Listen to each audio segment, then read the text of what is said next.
മലപ്പുറത്ത് മുസ്ലിം ലീഗിൽ സീറ്റ് വിഭജനത്തെ ചൊല്ലി തർക്കം രൂക്ഷം. വേങ്ങരയിൽ പ്രവർത്തകർ തമ്മിൽ തല്ലി. വണ്ടൂരിൽ ചർച്ചയ്ക്കെത്തിയ നേതാക്കളെ ഓഫീസിൽ പൂട്ടിയിട്ടു. വേങ്ങര പഞ്ചായത്ത് 20-ാം വാർഡ് കച്ചേരിപ്പടിയിലെ ലീഗ് സ്ഥാനാർത്ഥിയെ പ്രഖ്യാപിക്കാൻ ചേർന്ന യോഗമാണ് കയ്യേറ്റത്തിൽ കലാശിച്ചത്.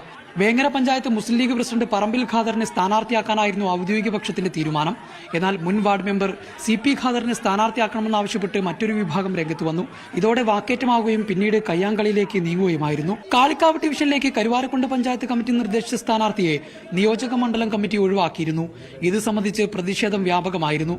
തർക്കം പരിഹരിക്കാൻ കരുവാരക്കുണ്ട് മുസ്ലിം ലീഗ് ഭാരവാഹികളെ വണ്ടൂർ നിയോജക മണ്ഡലം ഓഫീസിലേക്ക് വിളിച്ചു. എന്നാൽ ചർച്ചയിൽ അനുകൂല തീരുമാനം ഉണ്ടാകാതെ വന്നതോടെ പ്രവർത്തകർ പ്രതിഷേധിക്കുകയും ജില്ലാ മണ്ഡലം നേതാക്കളെ പൂട്ടിയിടുകയുമായിരുന്നു. ഏറെ നേരത്തെ പ്രതിഷേധത്തിനൊടുവിൽ പഞ്ചായത്ത് കമ്മിറ്റി നിർദ്ദേശിച്ചയാളെ തന്നെ സ്ഥാനാർത്ഥിയാക്കാമെന്ന ഉറപ്പിനെ തുടർന്നാണ് പ്രതിഷേധം അവസാനിപ്പിച്ചത്. കഴിഞ്ഞ ദിവസം എടയൂരിലും സമാനമായ രീതിയിൽ സീറ്റ് വിഭജനത്തെ ചൊല്ലി തർക്കമുണ്ടായിരുന്നു. തിരൂരങ്ങാടി നഗരസഭയിൽ മുസ്ലിം ലീഗ് സംസ്ഥാന ജനറൽ സെക്രട്ടറി PMA സലാമിന്റെ ഡിവിഷനിലെ വിമത സ്ഥാനാർത്ഥിയായി രംഗത്ത് വന്ന കാലടി സുലേഖയെ പാർട്ടിയുടെ എല്ലാ സ്ഥാനങ്ങളിൽ നിന്നും നീക്കം ചെയ്തതായി നേതൃത്വം അറിയിച്ചു. സ്ഥാനാർത്ഥി പ്രഖ്യാപനവുമായി ബന്ധപ്പെട്ട് മലപ്പുറം ജില്ലയിൽ മുസ്ലിം ലീഗിൽ വിഭാഗീയത രൂക്ഷമാവുകയാണ്.